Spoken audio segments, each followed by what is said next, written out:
Thank you very much, Jordan, and welcome everyone. Good to see you all here. Methodist engagement with persons of colour and issues of slavery in the early 19th century, both Wesleyan and primitive. Colin does well to warn us of anachronistic value judgments at a time when Black Lives Matter and EDI are at the forefront of those who seek racial justice in today's society. It's interesting to try to discover what Wesleyan and primitive Methodist attitudes to the issue of slavery were in the early 19th century. Often we can glean what such attitudes were on this and other issues from the pamphlets and books published at the Book Room by the Wesleyans and the Bournes, Hugh and James at Bemersley for the Prims, as well as their official records and minutes. What they produced were at the heart of educating the Wesleyans and Methodists in their primitives, in their teaching, preaching and witness. But what they don't do is to give us much beyond the official views from the centre, those in positions of leadership. They don't give us the views of those who were the very real subjects of their concern. As I reflected in an article on history from the underside in response to my work on attitudes to poverty, in the light of working on articles for the new DMB, I can see parallels between what I reflected from that specific research interest of poverty. In all this, the danger is that the poor, or people of colour, become an anonymous group which is defined in the other, marginalised by society for their culpability and the stigma attached to this lack of material support or perceived deprivation. Yet these were not people with no identities, feelings or strategies for survival, wholly dependent on others for their well-being. They were not statistics devoid of form or feeling, however much later scientific charity and scientific investigation of poverty or racism in the 19th century might have caused others to regard them.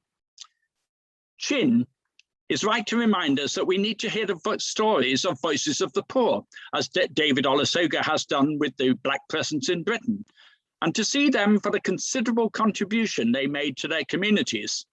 Such an approach, of course, challenges traditional theology and history to recognize the need to place ourselves on the side of the poor and the marginalized and be open to a transformed understanding of our own attitudes to poverty and racism and to the poor and people of colour.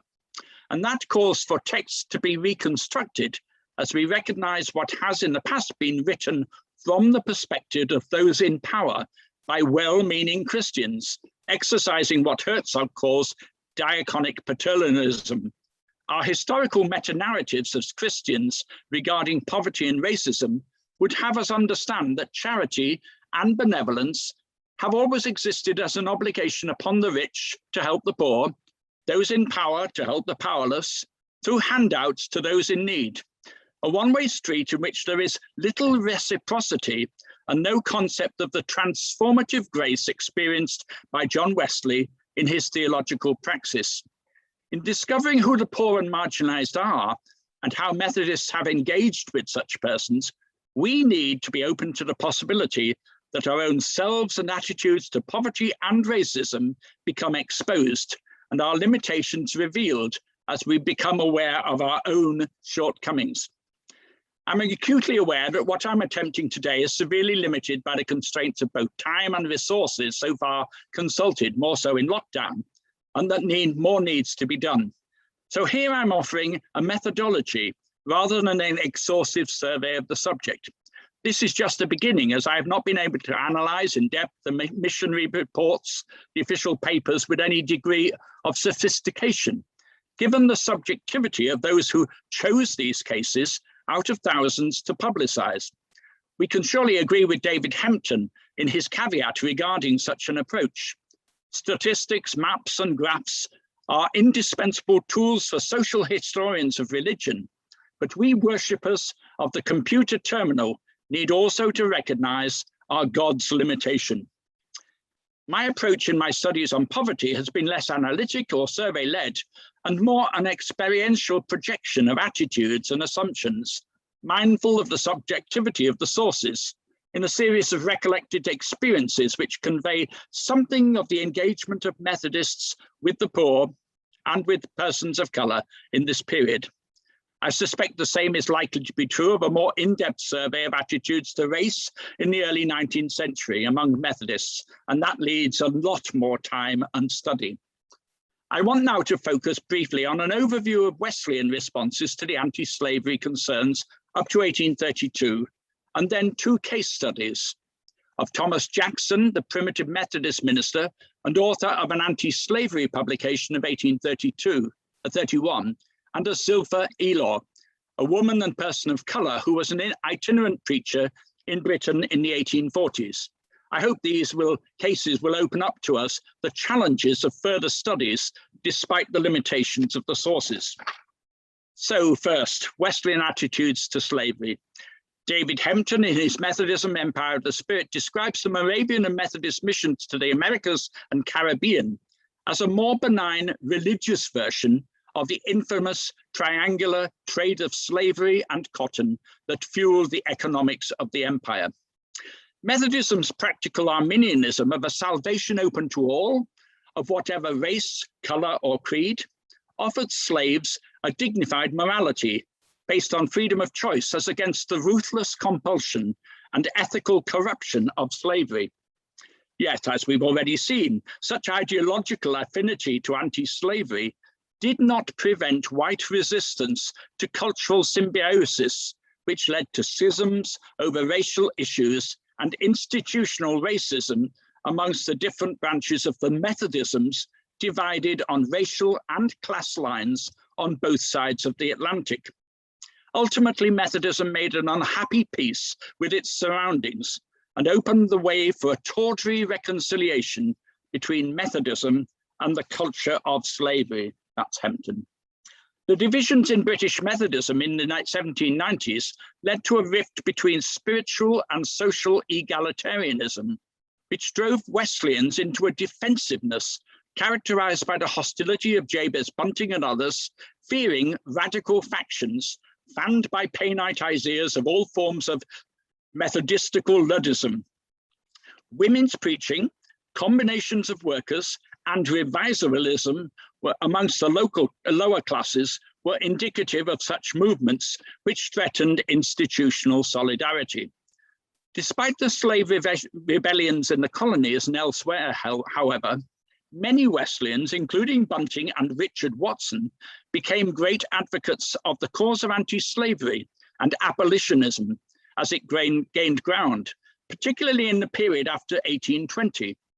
Hempton reflects that evangelical Christianity supplied an early rhetoric against bondage and slavery and helped forge communal and ethical solidarity against the rapacious demands of slave culture. This was based, of course, on John Wesley's forthright opposition on the grounds not only of economic pragmatism, but also of the natural rights of all people to pursue freedom, holiness, and happiness. Reports of the missionaries in the Americas from the 1780s onwards spoke of the receptiveness of slaves to the gospel, as we've heard earlier, and the hostility encountered by them from their owners. There were growing Wesleyan missionary accounts formalized from 1814 in terms of the Wesleyan Methodist Missionary Society of the barbarities of slave owners. They viewed such opposition as destructive to their ambitions to evangelize the world. All measures had to be taken to resist. So for the Methodists, joining hands with the anti-slavery movement was an agent of change, which set the church authorities against the establishment of the day to secure these ends.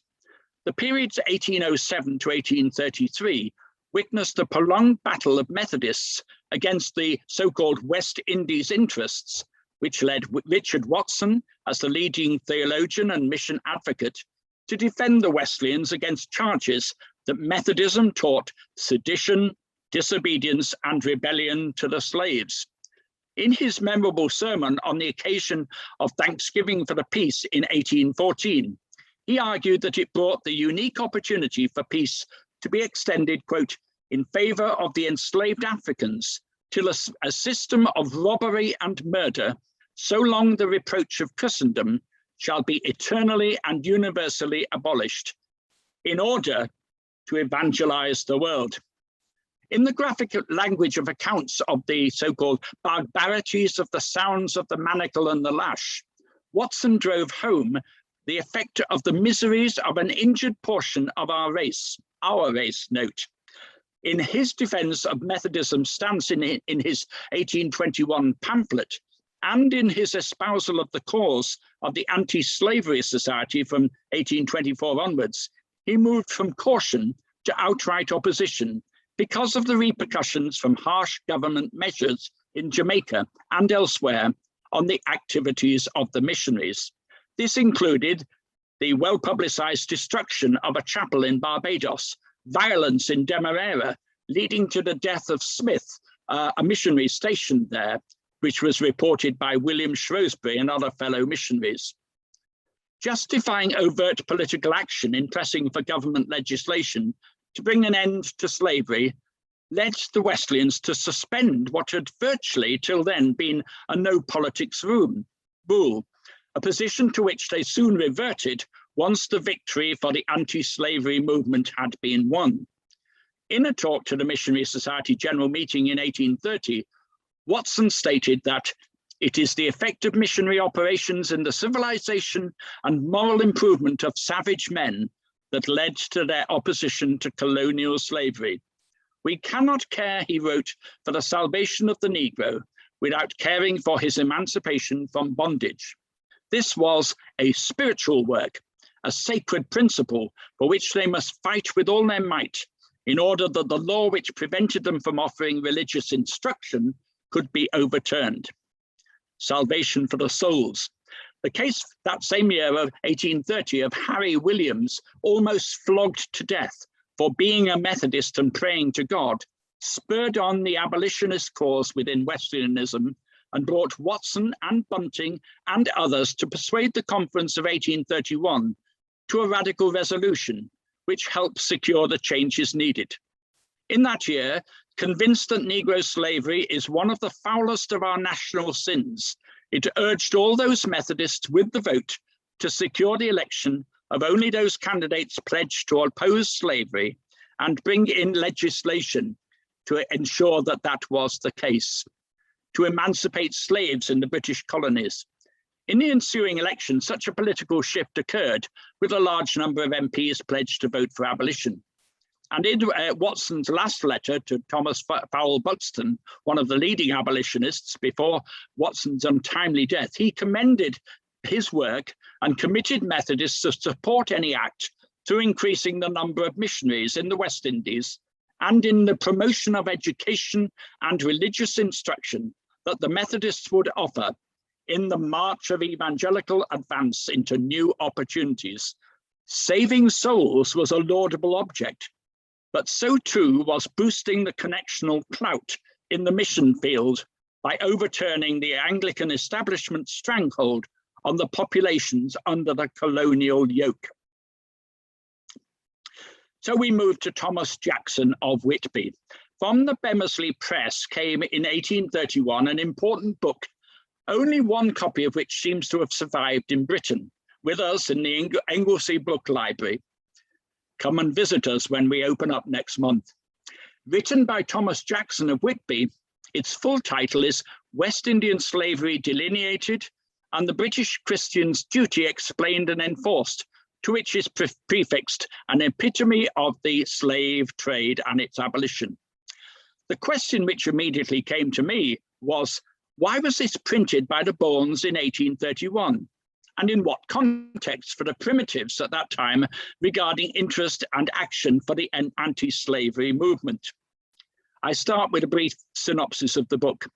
In the preface, the author begins acknowledging his debt to others on the subject, particularly Mr. James Stevens' Slavery of the British Indies Colonies Delineated, published in 1824. And Mr. Revd. Benjamin Godwin's Lectures on British Colonial Slavery, published in 1830. The 143 pages of Jackson's book can fairly be described as a distillation of nearly 1,000 pages of detailed arguments in these two books for the general reader. Stephen was a lawyer an MP from 1808 to 1815, and the brother-in-law of William Wilberforce.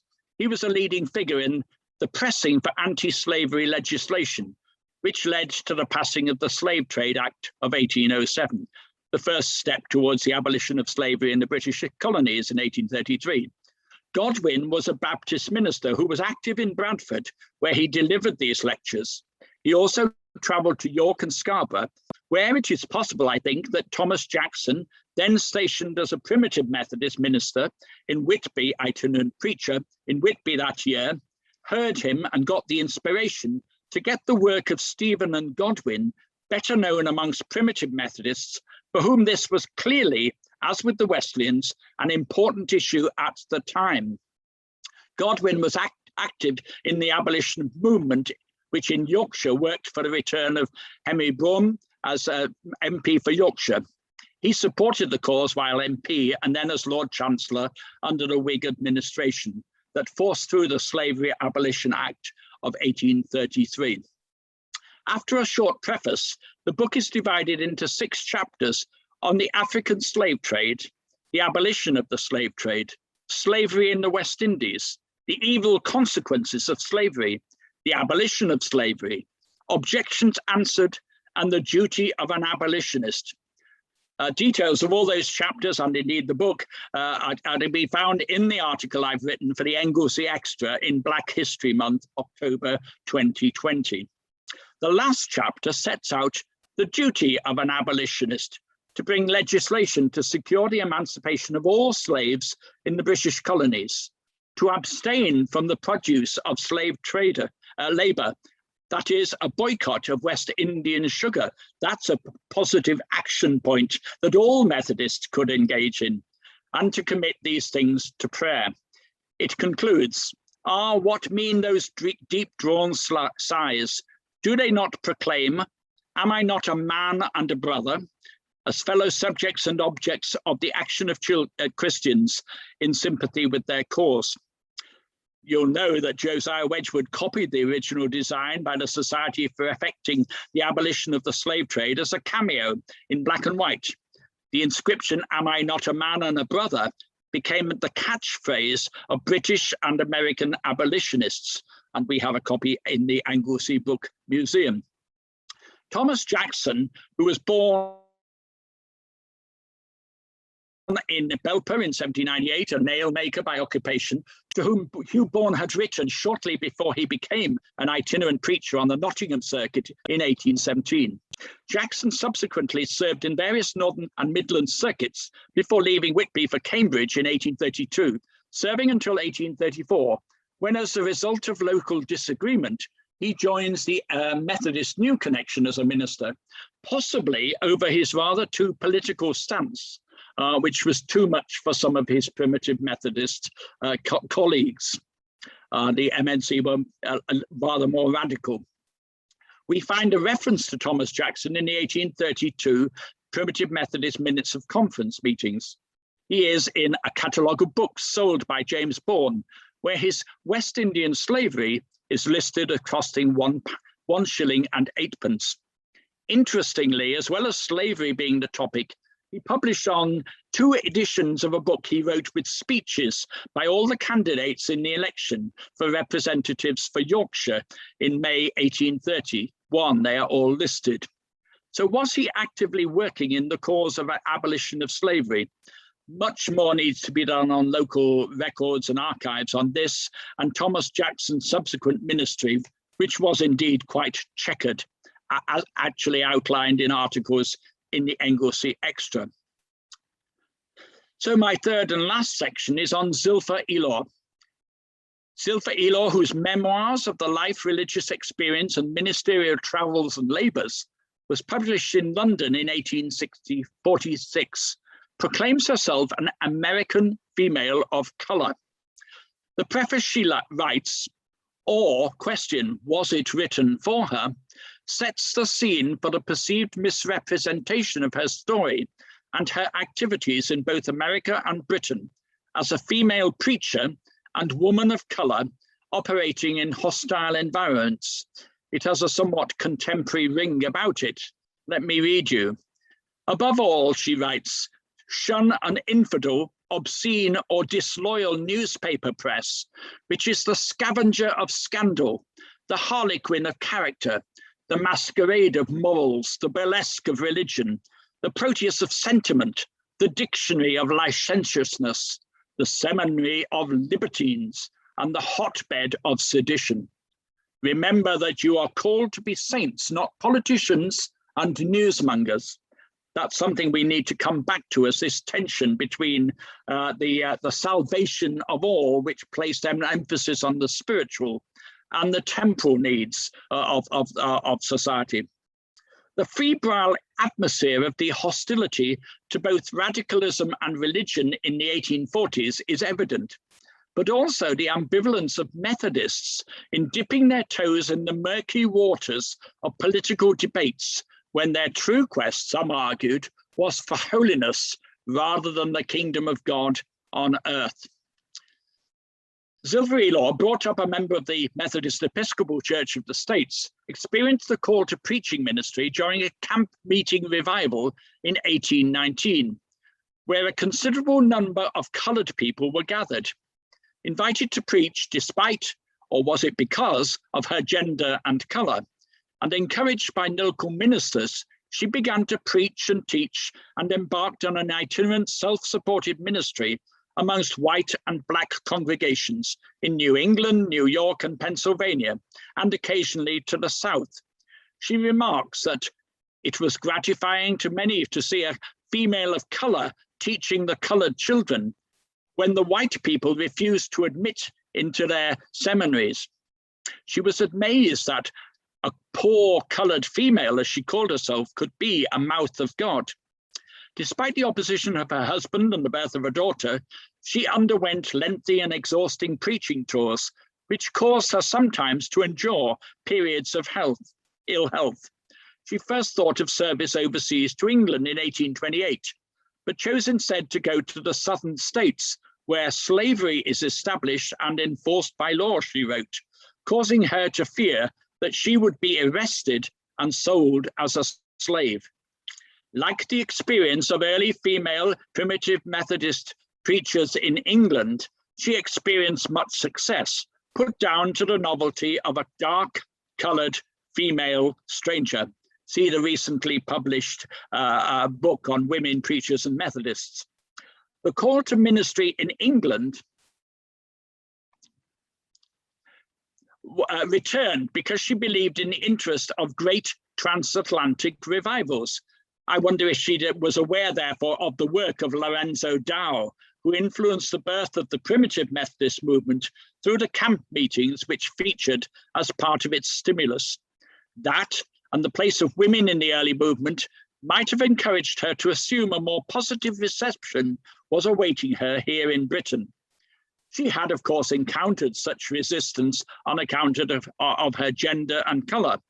She recalled that it was a not uncommon thing for white Christians to reprobate the morals of their sable brethren without an adequate occasion, which was part of a moated eye and scarred heart to require the same standards tale of bricks from the Ethiopian family, a subtle reference to the slavery of the Hebrew people.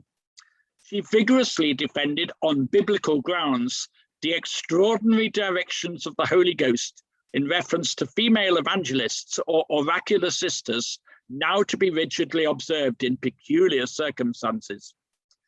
In June 1840, she set sail for Britain, arriving in London, where she was welcomed at various Wesleyan and primitive Methodist chapels and was introduced to committees of peace and anti-slavery causes before moving on to the north, to Yorkshire and Lancashire. She declared that her ministry was a blessing to hundreds of persons, many of whom were living in sin and darkness before they saw my coloured face. Some tried to dissuade her and send her home, but others supported her ministry. At the invitation of Brownites, that's the Bible Christians, she was engaged in street preaching until the meeting was broken up by two policemen who told her to stop. She seems to have been particularly welcomed in Leeds, where the great revivalist preacher Anne Carr 40 years earlier had operated. and had her own grouping of preaching places. In Liverpool, she recorded that her visit was replete with discouragements, even from the wife of the Wesleyan Methodist superintendent, who told her that female preaching was unscriptural. She advised her that she should go and join the Quakers. Her husband's "we do not allow" sounded, she said, uncouthly in my ears, discounting her protestations that the success of her labours, which proved nothing in her favour. We cannot judge from the evidence of hostility whether this was merely on the grounds of gender, but also of race.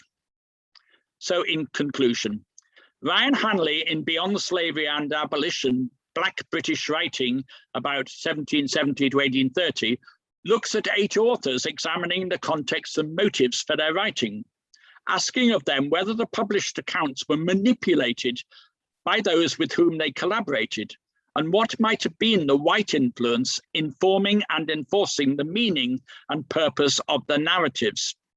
Particularly relevant are his reflections on Mary Prince, the first Black woman to have her story published in 1831, who he sees as a representative female victim of the inhumanity of slavery, appealing to popular abolitionism's substantial female contingent. This played, of course, an important role in the political campaigning to end British slavery. This element of Zilpha Elaw's contribution would have been pertinent in London and Yorkshire amongst the anti-slavery supporters in nonconformity and radical circles. Hanley points to the interconnectedness between domestic reform and the contemporary debates over empire, migration, and slavery.